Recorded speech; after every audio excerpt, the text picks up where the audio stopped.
Hallelujah. ദൈവനാമത്തിന് മഹത്വം ഉണ്ടായിരിക്കട്ടെ. Ave Maria. പ്രിയമുള്ള മക്കളെ, ഒരുപാട് പേര് ചേച്ചിക്ക് വോയിസ് മെസ്സേജുകൾ ഇങ്ങനെ തന്നുകൊണ്ടിരിക്കുന്നുണ്ട്.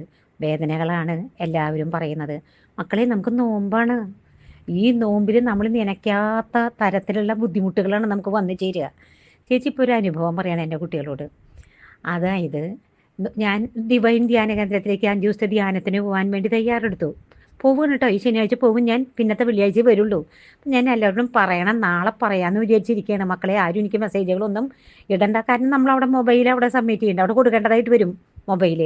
അപ്പോൾ പിന്നെ വെള്ളിയാഴ്ച വരുമ്പോഴേ നമുക്ക് മൊബൈൽ കിട്ടുള്ളൂ. ഞാൻ ഇവിടെ വന്നെത്തി കഴിയുമ്പം ഞാൻ എത്തി മക്കളെ എന്ന് പറഞ്ഞിട്ടൊരു ഒരു ടോക്ക് ഇടും ഞാൻ. അപ്പോൾ എൻ്റെ അനുഭവങ്ങളൊക്കെ, എനിക്ക് കൂടുതൽ അനുഭവങ്ങൾ ഉണ്ടാകാൻ വേണ്ടിയിട്ടൊക്കെ എല്ലാവരും പ്രാർത്ഥിച്ചോളൂ. പരിശുദ്ധാത്മാവിനെ വരദാന ഫലങ്ങൾ കൊണ്ട് ഞാൻ നിറയപ്പെടാനൊക്കെ വേണ്ടി പ്രാർത്ഥിച്ചോളൂ എൻ്റെ കുട്ടികൾ. ആദ്യമൊക്കെ എപ്പോഴും ഇങ്ങനെ ധ്യാനത്തിന് പോകലായിരുന്നു. ഇന്നുണ്ടായൊരു സംഭവം പറയണത്, അടുക്കളയിൽ കിടന്ന് ഒരു പാത്രത്തിൽ ഇത്തിരി ചായക്ക് വെള്ളം വെച്ചതാ. അറിയാതെ എൻ്റെ കൈ അങ്ങോട്ട് തട്ടി. അതെൻ്റെ കൈ മുഴുവൻ പൊള്ളിച്ചു കളഞ്ഞു. Price the Lord. അപ്പം ഞാൻ ഉടനെ ആകാശത്തേക്ക് ഒന്ന് നോക്കി. ഞാൻ കർത്താവിനോട് പറഞ്ഞു, ഒരു നോമ്പ് അനുഭവം ഒന്ന്. രണ്ടാമത്, ധ്യാനം കൂടാൻ പോവുകയാണെന്ന് നമ്മൾ തീരുമാനിച്ചു കഴിയുമ്പം ഇതാണ് സാത്താൻ കളിക്കുന്ന കളികൾ. കാരണം അവിടുന്ന് വലിയ കൃപയുമായിട്ടാണ് നാം പുറത്തേക്ക് വരിക. ഹല്ലേലൂയ. വീണ്ടും എൻ്റെ കുട്ടികളോട് ഒരു കാര്യം പറയാണ്. നമ്മൾ ഒരുപാട് ടോക്കുകൾ ഇപ്പം ഇങ്ങനെ, ഞാനും അതൊക്കെ ഇങ്ങനെ കേൾക്കുന്നുണ്ട്. വൈദികർ പറയുന്നത് മരിച്ചവരുടെ വസ്തുക്കൾ ഉപയോഗിക്കരുത്, അതൊക്കെ തെറ്റാണ്, അത് നമ്മൾ കത്തിച്ച് കളയണം എന്നൊക്കെ പറഞ്ഞിട്ട്. ഞാൻ എൻ്റെ കുട്ടികളോടൊരു കാര്യം പറയണേ. കർത്താവ് എന്ന് പറയുന്നത് സ്നേഹമാണ് മക്കളെ. അവൻ കരുണയാണ്. അവൻ ബലിയർപ്പിക്കുക വഴി നമ്മെ വീണ്ടെടുത്ത് കഴിഞ്ഞു. ഇനി നമ്മൾ അവരുടെ ഫോട്ടോ വെച്ചിട്ട്, അല്ലെങ്കിൽ ഇവരിങ്ങനെ ഇതൊന്നും അപ്പം നമുക്ക് ഭയമാണ് വരുന്നത്. ഇത് കേട്ട് കഴിയുമ്പോൾ നിങ്ങളുടെ ഉള്ളിൽ ഭയമല്ലേ വരുന്നത്? ദൈവമേ, ഇങ്ങനെയൊക്കെ ഉണ്ടായാൽ എന്ത് ചെയ്യും? നിങ്ങൾ സന്തോഷിക്കുവിൻ. കർത്താവ് പറയാണ്, ഇടപെടാതെ നന്ദി പ്രകാശിപ്പിക്കുവിൻ, എപ്പോഴും പ്രാർത്ഥിക്കുവിൻ. ഹല്ലേലൂയ. ഈ അന്ധകാര ശക്തിയെ കർത്താവിൻ്റെ കാൽക്കീഴിൽ ഒതുക്കിക്കഴിഞ്ഞു. ഈ ലോകത്തിലാണ് നിങ്ങൾ പ്രത്യാശ അർപ്പിച്ചിരിക്കുന്നതെങ്കിൽ നിങ്ങൾ മറ്റെല്ലാ മനുഷ്യരെക്കാൾ നിർഭാഗ്യവാന്മാരാണ്. ലോകം നിങ്ങൾ ലോകത്തിനും ക്രൂശിക്കപ്പെട്ടിരിക്കുന്നു. ഹല്ലേലൂയ. ഞാൻ എൻ്റെ പഴയ മനുഷ്യനെ നീക്കിക്കളഞ്ഞു. ഇനിമേൽ ഞാനല്ല, എന്നിൽ ജീവിക്കുന്നത് ക്രിസ്തുവാണ്. ഞാൻ യേശു ക്രിസ്തുവിനെ ധരിച്ചിരിക്കുന്നു. അപ്പോൾ ആരാ നമ്മൾ യേശുവായി. അപ്പോൾ എന്താ കർത്താവോടെ പറഞ്ഞിരിക്കുന്നത്? അവൻ വളരുകയും, അവിടെ ഒരു വചനം കൂടെ ആ പ്രവാചകൻ എഴുതി ചേർക്കാമായിരുന്നു എന്ന് എൻ്റെ മനസ്സിൽ തോന്നി. പക്ഷെ വചനത്തിൻ്റെ വള്ളിയും പുള്ളിയും മാറാൻ പാടില്ല കേട്ടോ, പാപമാണത്. അവിടെ എന്താ കർത്താവ് പറഞ്ഞിരിക്കുന്നത്? അവൻ വളരുകയും ഞാൻ കുറയുകയും വേണം. എവിടെയാ? എന്നിൽ.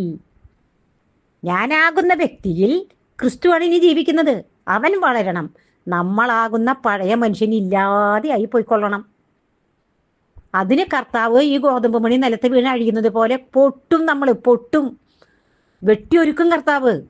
അപ്പം അത് മുഴുവൻ, അയ്യോ സാത്താൻ ഞങ്ങളുടെ കുടുംബത്ത് ഭരണം നടത്തുന്നു, ആ മരിച്ചു പോയുടെ കസേര ഇരിക്കുന്നത് കൊണ്ടാന്നൊക്കെ വിചാരിച്ചാൽ എന്ത് വേണം? ഒരു ഉദാഹരണമായിട്ട് എൻ്റെ കുട്ടിയോട് ചേച്ചി പറയാണ്. ഞങ്ങൾ ഹിന്ദുക്കളായിരുന്നല്ലോ മക്കളെ. ഞങ്ങളുടെ വീട്ടിൽ എന്തുമാത്രം ഹോമങ്ങൾ നടന്നിട്ടുള്ളൊരു വീടാണ് ഈ വീട്. ഇതിൻ്റെ ഉള്ളിൽ നടന്നിട്ടുള്ള 5 ദിവസത്തെ ഹോമം, ഞങ്ങൾക്ക് വീടിൻ്റെ ഉള്ളിൽ തന്നെ ഒരു വലിയ പൂജാമുറിയായിരുന്നു.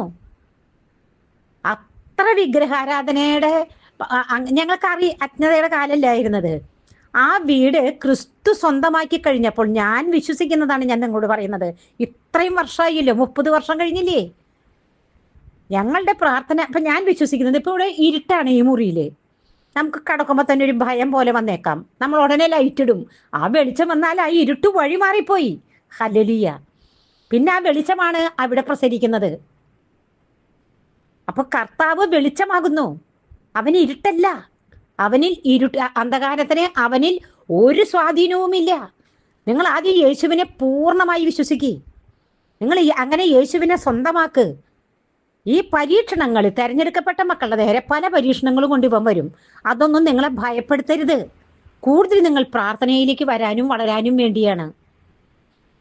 ഇനി നിങ്ങൾ ഒരുപാട് പ്രാർത്ഥിക്കുന്നു, എന്നിട്ട് നിങ്ങൾക്ക് ഒരു കാര്യങ്ങളും സാധിച്ചു കിട്ടുന്നില്ല എന്നൊരു തോന്നൽ നിങ്ങളുടെ ഉള്ളിലുണ്ടെങ്കിൽ, അവിടെ കർത്താവ് നമ്മെ പഠിപ്പിക്കുന്ന ഒരു പാഠമാണ്.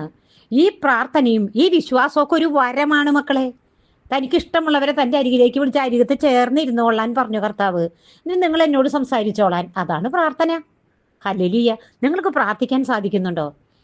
നിങ്ങളുടെ ഉള്ളിൽ ഒരു എന്താ പറയുക, പറഞ്ഞറിയിക്കാൻ പറ്റാത്തൊരു പ്രത്യാശയുണ്ടോ സ്വർഗത്തെ സംബന്ധിച്ച്? സ്വർഗവും നരകവും ഉണ്ടെന്ന് പൂർണ്ണമായിട്ട് വിശ്വസിക്കണം. കർത്താവ് നീതിമാൻ, അവൻ വീണ്ടും വരും വാനമേഘങ്ങളിൽ. എന്നിട്ട് തെരഞ്ഞെടുക്കപ്പെട്ടവരെ അവൻ അവനോട് ചേർക്കും, ഈ സഹിച്ചവരെയൊക്കെ ചേർക്കും. അവനെ പ്രതി സഹിക്കാനുള്ള അനുഗ്രഹം കൂടെ നിങ്ങൾക്ക് ലഭിച്ചിരിക്കുന്നു. അത് നിങ്ങൾ വിശ്വസിക്കണം. നിങ്ങൾക്ക് ഭയപ്പെടുത്തുന്ന രീതിയിലുള്ള എന്തെങ്കിലും പ്രസംഗങ്ങളും കാര്യങ്ങളൊക്കെ കേൾക്കുമ്പോൾ നിങ്ങൾ ചെവി കൊടുക്കുകയേ വേണ്ട. എനിക്ക് അങ്ങനെയാണ് നിങ്ങളോട് പറയാനുള്ളത്. ഇനി ഇന്നത്തെ കാലത്ത് കാലം മാറിപ്പോയി. കാരണം എന്താണെന്ന് വിചാരിച്ചാൽ, കർത്താവിൻ്റെ വരവായി എന്നുള്ളതിൻ്റെ ഏറ്റവും വലിയ ലക്ഷണമാണ് എല്ലാവരിലേക്കും പരിശുദ്ധാത്മാവിനെ കൊടുത്തിരിക്കുന്നു കർത്താവ്. എത്ര ബുദ്ധിമുട്ടാണ്, കഷ്ടമാണെന്ന് പറഞ്ഞു. ധ്യാന കേന്ദ്രങ്ങൾ നിറയെ ആളുകൾ ദൈവത്തെ തേടിക്കൊണ്ടിരിക്കുകയാണ്. ദൈവത്തെ തേടുന്ന വിവേകികളുണ്ടോ എന്ന് അവിടുന്ന് ആരായുന്നു. Praise the Lord. നിങ്ങൾ ബൈബിൾ പഠിക്കുക, ബൈബിൾ എന്താണ് പറഞ്ഞിരിക്കുന്നതെന്ന് ശ്രദ്ധിക്കുക. എന്നിട്ട് നിങ്ങൾ അതനുസരിച്ച് മുൻപോട്ട് പോ. ഇതിങ്ങനെ വെച്ച കാരനാണോ? ഈ കസേര കാണുമ്പോഴത്തേക്ക് ഇത് വല്യപ്പൻ എന്തിരുന്ന കസേരയാ, എൻ്റെ അപ്പച്ചനെ ഇരുന്ന കസേരയാ. എൻ്റെ വിശ്വാസമാണ് ഞാൻ എൻ്റെ കുട്ടികളോട് പറയുന്നത്. ഞാൻ പറഞ്ഞതുപോലെ ഞങ്ങൾ ഹിന്ദുക്കളായിരുന്നു. ഞങ്ങളുടെ അച്ഛനും അമ്മയൊക്കെ ഇരുന്ന കട്ടിലും കസേരയും ഒക്കെ ഞങ്ങളുടെ വീടുകളിലുണ്ട്. അതിലൊക്കെ പിശാചി കയറി കെടുക്കുകയാണെന്ന് പറഞ്ഞാൽ എങ്ങനെ ഇരിക്കും കാര്യങ്ങൾ? നമ്മൾ എല്ലാ വർഷവും നമ്മുടെ വീട് വെഞ്ചിരിക്കുന്നു. നമ്മൾ എല്ലാ റൂമുകളിലും മിക്ക വെള്ളിയാഴ്ചകളിലും ഞങ്ങൾ കുന്തിരിക്കൊക്കെ പുകച്ച് ജപമാല ചൊല്ലിയൊക്കെ എല്ലാ റൂമുകളിലൂടെ ഞങ്ങൾ നടക്കും. എൻ്റെ വിശ്വാസമാണ് മക്കളെ. ഇപ്പൊ വരാൻ പോകുന്ന ചില കാര്യങ്ങൾ ഇവിടെ വന്ന അനേക മക്കൾക്ക് ടപ്പെന്ന് ഞാൻ മെസ്സേജ് കൊടുക്കുന്നുണ്ട്. ഞാൻ എന്നെങ്ങനെ നുള്ളി നോക്കിയിട്ടുണ്ട്. ഞാൻ എന്തായി കാണിക്കണത്? എന്നിൽ ആരാണ് എന്താണ് എന്ന് കൊടിയ പാപികളിൽ ഒന്നാമത്തെയായിരുന്നു. ഇന്നെങ്ങനെ ഞാൻ എങ്ങനെയായിന്ന് എൻ്റെ മനസ്സിൽ തോന്നാറുണ്ട്. കർത്താവെ, നിനക്ക് എന്നെ ശുദ്ധനാക്കാൻ മനസ്സുണ്ടോ എന്ന് ചോദിച്ചു. കർത്താവ് പറഞ്ഞു, എനിക്ക് നല്ല മനസ്സുണ്ട്, നീ ശുദ്ധനാകട്ടെ എന്ന്. എന്താണ് ആ ശുദ്ധൻ?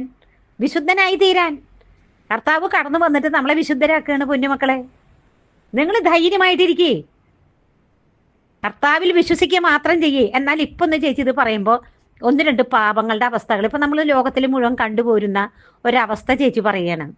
അതായത് ലേവ്യരുടെ പുസ്തകത്തിൽ പറയുന്നു, നിങ്ങൾ ശകുനം നോക്കരുത്, ആഭിചാരം നോക്കരുത്, ചെന്നി വടിക്കരുത്.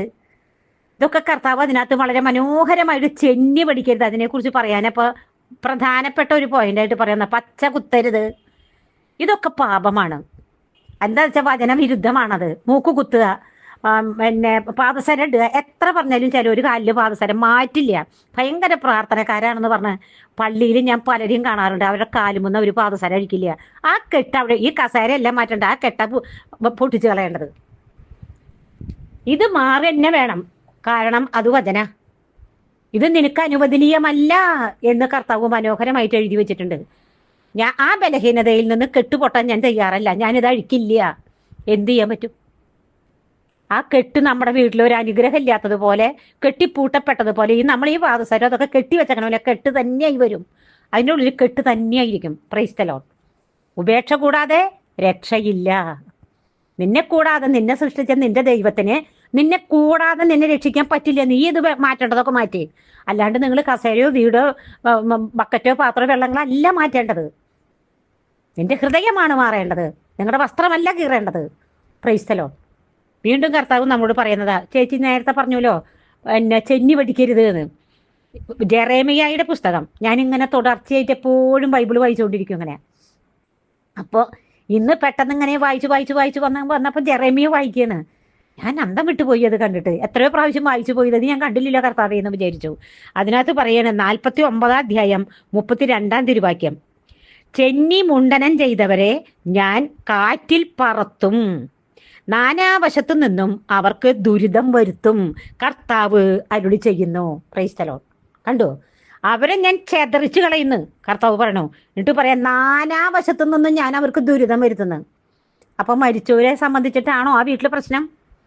ചെന്നി വടിക്കരുത്, പച്ച കുത്തരുത്. ഇത് കർത്താവിൻ്റെ എന്തെന്നാ പറയാ, ബൈ ഓർഡറാണത്. ഹല്ലേലൂയ. നമ്മുടെ യേശുവേ നന്ദി. നിയമസഭ അല്ലെങ്കിൽ നമ്മുടെ ഭരണാധികാരികൾ, ഇന്ത്യൻ ഭരണഘടന പറഞ്ഞതുപോലെ അത്യുന്നത ദൈവത്തിൻ്റെ ഭരണഘടനയിലെ നിയമസംഹിതയാണത്. ചെയ്യരുത് എന്ന്. Price the Lord. നിനക്ക് അനുഗ്രഹം വേണോ? നീ വചനം അനുസരിക്കണം. അടുത്തൊരു വചനം ഒന്ന് കേൾക്കൂ എൻ്റെ കുട്ടികൾ. വിലാപങ്ങളുടെ പുസ്തകം 1 അധ്യായം 14 തിരുവാക്യം. എൻ്റെ അകൃത്യങ്ങൾ ഒരു നുകമായി കെട്ടി. അവിടുത്തെ കരം അവ ഒരുമിച്ചു ചേർത്തു. അവ എൻ്റെ കഴുത്തിൽ വെച്ചു. എൻ്റെ ശക്തി അവിടുന്ന് ചോർത്തിക്കളഞ്ഞു. എനിക്ക് എതിർത്ത് നിൽക്കാൻ ആവാത്തവരുടെ കയ്യിൽ കർത്താവ് എന്നെ ഏൽപ്പിച്ചു കൊടുത്തു. കണ്ടു, നമ്മൾ ഓരോ പാപം ചെയ്യുമ്പം കർത്താവ് ഒരു നോകായിട്ട് കെട്ടുത്രേ.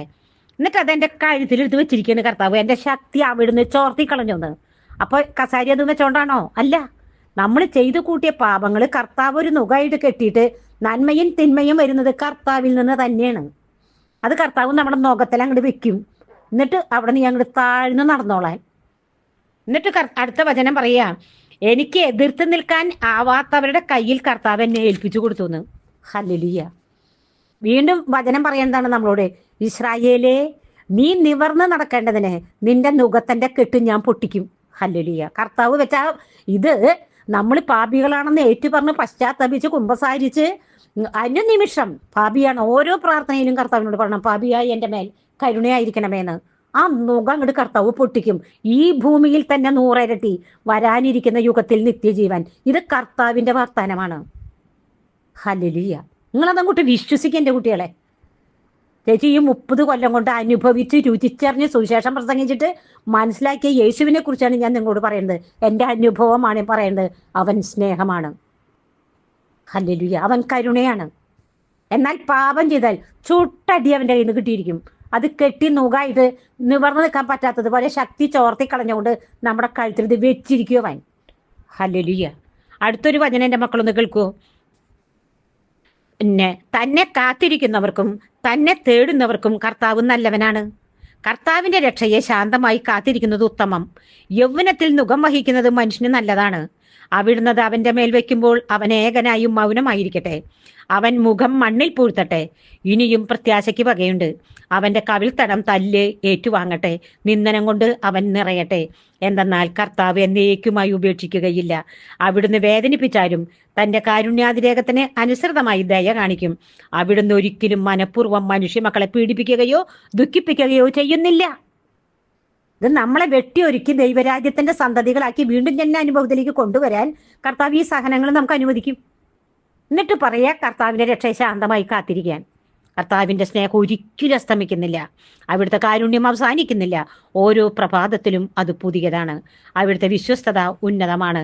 കർത്താവാണ് എൻ്റെ ഓഹരി, അവിടുന്നാണ് എൻ്റെ പ്രത്യാശ എന്ന് ഞാൻ പറയുന്നു എന്ന് പറഞ്ഞുകൊണ്ടിരിക്കണം മക്കള്. അതുകൊണ്ട് ധ്യാനത്തിന് ഞാൻ പോകുന്ന എനിക്ക് നല്ല ആത്മാവിൽ പരിശുദ്ധാത്മാവിൻ്റെ എല്ലാ നിറവുകളും ഉണ്ടായി ഒരു പുതിയ വ്യക്തിയായി പുറത്തു വരാൻ എല്ലാ മക്കളും എനിക്ക് വേണ്ടി പ്രാർത്ഥിക്കുന്നു. ഞാൻ വിശ്വസിക്കുന്നു. താഴ്മയോടെ ഞാൻ യാചിക്കുന്നു.